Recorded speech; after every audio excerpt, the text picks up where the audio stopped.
से राष्ट्रीय सुरक्षा सप्ताह अवसर में मार्च 7 अनुष्ठित होगा प्रमेय प्रतिज्ञा सम्मान रायगड़ा में वितर्क प्रतियोगिता अनुष्ठित होती। एक कार्यक्रम में विभिन्न स्कूल 40 जन छात्र छात्री अंशग्रहण करते। कनिष्ठ और वरिष्ठ वर्गर छात्र छात्री मध्य प्रतियोगिता होता। अभिज्ञ शिक्षक शिक्षयित्री विचारक दायित्व थे। एक कार्यक्रम को सेंचुरियन ग्रुप निर्देशक डॉक्टर राजेश पाढ़ी उद्घाटन करते।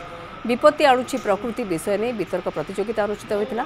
समस्त प्रतियोगी जंगल वृद्धि और पॉलिथिन मुक्ति उपर निजर मत रखिते। एथिरे कृति प्रतियोगी को मार्च 7 रे जयपुर ठारे अनुष्ठित होता बन्नाढ्य उत्सव में सम्मानित करा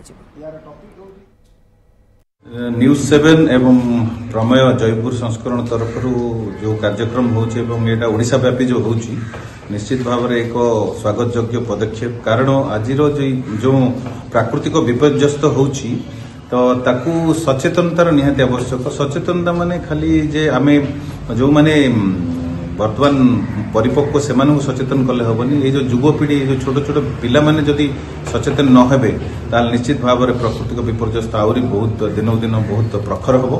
तो यही जो कार्यक्रम जो प्रतिज्ञा जो कार्यक्रम रखा जाए जो नेशनल सेफ्टी वीक समय जो एम पुरस्कृत करा गोटे स्वागत योग्य पदक्षेप। आईटा गोटे प्रोत्साहन पिला जे प्रकृति विषय और जलवायु विषय जानिबा एवं अन्य सचेतन कर।